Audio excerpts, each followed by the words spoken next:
Hello, I'm Dr. Robert Carlson, Chief Executive Officer of the National Comprehensive Cancer Network and a medical oncologist here at Fox Chase Cancer Center in Philadelphia. NCCN is a nonprofit alliance of 27 of the nation's leading cancer centers whose representatives develop guidelines for cancer treatment that are widely accepted as the standard of care for patients with cancer in the United States and worldwide. Our mission is to improve the quality, effectiveness, and efficiency of cancer care so that patients can live better lives. Part of that involves assisting our member institutions in achieving the highest levels of medication safety for patients.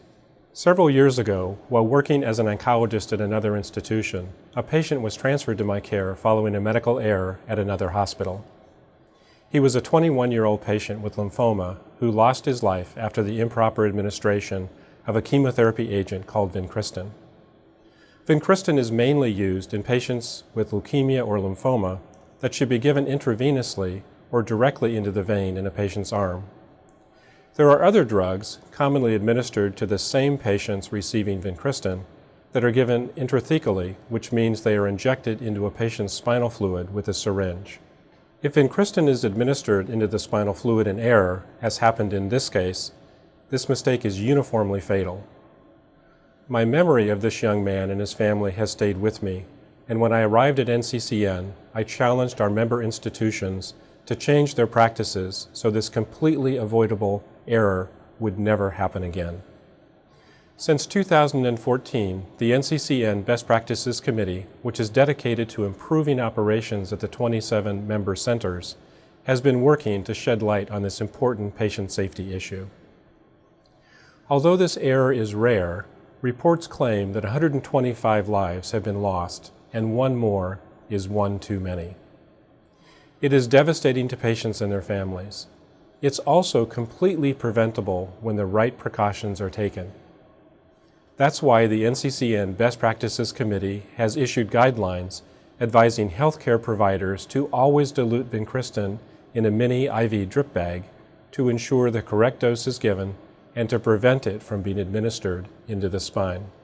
We are proud that all 27 of our member institutions have adopted a policy for the safe handling of Vincristine, and now NCCN has committed to getting all medical centers, large and small, that administer Vincristine to join us. Our effort is called the Just Bag It campaign for the safe handling of Vincristine. For some, preparing Vincristine in a mini bag may entail a change in practice, but it is not an unfamiliar procedure. It takes just a little bit of extra time to prepare and administer Vincristine in the proper way, but it is always worth avoiding a fatal error.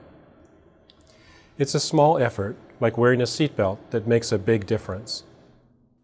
Hi, my name is Caitlin Fanning, and I'm an infusion room nurse here at Fox Chase Cancer Center, and I will be demonstrating the proper handling of the IV chemotherapy Vincristine. This is a secondary IV drip bag containing Vincristine. This medication should always be prepared and administered in this type of bag.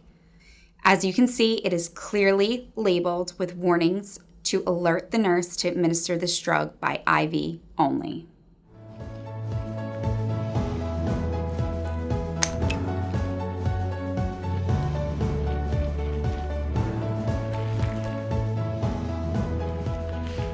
At Fox Chase, our standard of practice is that chemotherapy is prepared by the pharmacy and then administered by the nurse. If you haven't already, please join me in committing to always administering Vincristine intravenously.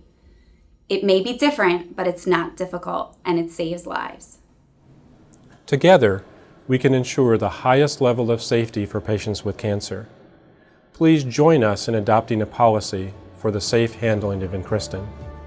For more information or to report that you have adopted a Vincristine policy, visit nccn.org/justbagit. And remember, when it comes to Vincristine, just bag it.